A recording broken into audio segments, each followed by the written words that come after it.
রান্নাবাটির পক্ষ থেকে সকল দর্শক বন্ধুদের স্বাগত জানিয়ে শুরু করছি আজকের রেসিপি। একদম অনুষ্ঠান বাড়ির মতো ভেজ পকোড়া। এটা কিন্তু খেতে সত্যি অসাধারণ হয়।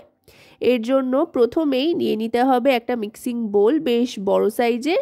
তাতে একে একে সমস্ত সবজিগুলো নিয়ে নিচ্ছি। প্রথমেই নিয়ে নিচ্ছি ফুলকপির টুকরো। ফুলকপিগুলো কিন্তু একদম ছোট ছোট করে কেটে নিতে হবে। এখানে একটা ফুলকপির অর্ধেক নিয়ে নিয়েছি।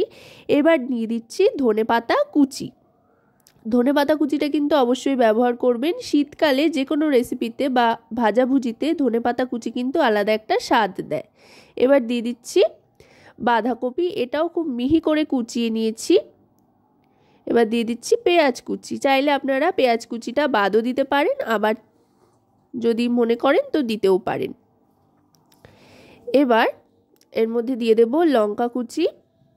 এখানে একটা পেঁয়াজ কুচি দিয়ে দিয়েছি আর একটা বাঁধাকপির 4 ভাগের 1 ভাগ দিয়ে দিয়েছি, আর 3টে লঙ্কা কুচি এখানে ব্যবহার করলাম। লঙ্কার পরিমাণটা আপনারা আপনাদের স্বাদ অনুযায়ী কম বেশি করতে পারেন। এবার দিয়ে দিলাম আদার কিমা আর রসুনের কিমা। আপনারা চাইলে রসুন কিমাটা বাদ দিতে পারেন, আবার দুটোই একসাথে ব্যবহার করতে পারেন। আদা আর রসুন দুটো মিলিয়ে 1 টেবিল চামচ মতো দিয়ে দিলাম। এবার দিয়ে দিচ্ছি হলুদ গুঁড়ো 1 টিস্পুন পরিমাণে। হলুদ গুঁড়োটা কিন্তু অপশনাল, যদি না চান তো নাও দিতে পারেন, দিলে খুব সুন্দর একটা রং আসবে এই আর কি। এবার দিয়ে দিচ্ছি কাশ্মীরি রেড চিলি পাউডার। এটাও খুব সুন্দর একটা রং আসবে, ঝাল খুব একটা হবে না। এবার দিয়ে দিচ্ছি পরিমাণ মতো নুন।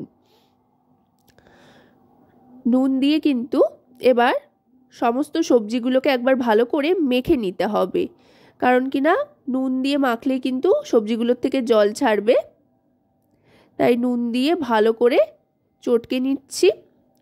নুন দিয়ে মেখে নেওয়ার পর দেখুন এরকম একটা টেক্সচার এসছে সবজিগুলোতে। এবার এর মধ্যে বাইন্ডিং এজেন্ট হিসেবে এবার একে একে সমস্ত কিছু মিশিয়ে নেব। প্রথমেই বড় চামচের 2 চামচ ভর্তি করে নিয়ে নিচ্ছি বেসন।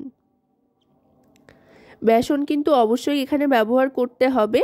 এরপরে আরও কয়েকটা জিনিস বাইন্ডিং এজেন্ট আর ক্রিস্পিনেসের জন্য ব্যবহার করব। বেসনের পর দিয়ে দিচ্ছি এখানে চালের গুঁড়ো। চালের গুঁড়ো 2 চামচ পরিমাণে দিয়ে দিলাম। আপনারা চালের গুঁড়োর পরিবর্তে চাইলে কিন্তু সুজিও ব্যবহার করতে পারেন। এবার যেটা দেব সেটা হচ্ছে কর্নফ্লাওয়ার। এতেও কিন্তু খুব সুন্দর ক্রিস্পি হয়।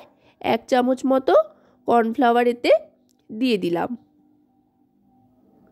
এবার ভালো করে মেখে নেব। এতে কিন্তু আলাদা করে জল দেওয়ার কোনো প্রয়োজন নেই, কারণ কিনা এখানে অনেক রকমের সবজি ব্যবহার হয়েছে। সেই সবজিগুলো থেকেই কিন্তু একটা জুস বেরোবে, সেই জুসেই কিন্তু পুরোটা মাখা হয়ে যাবে।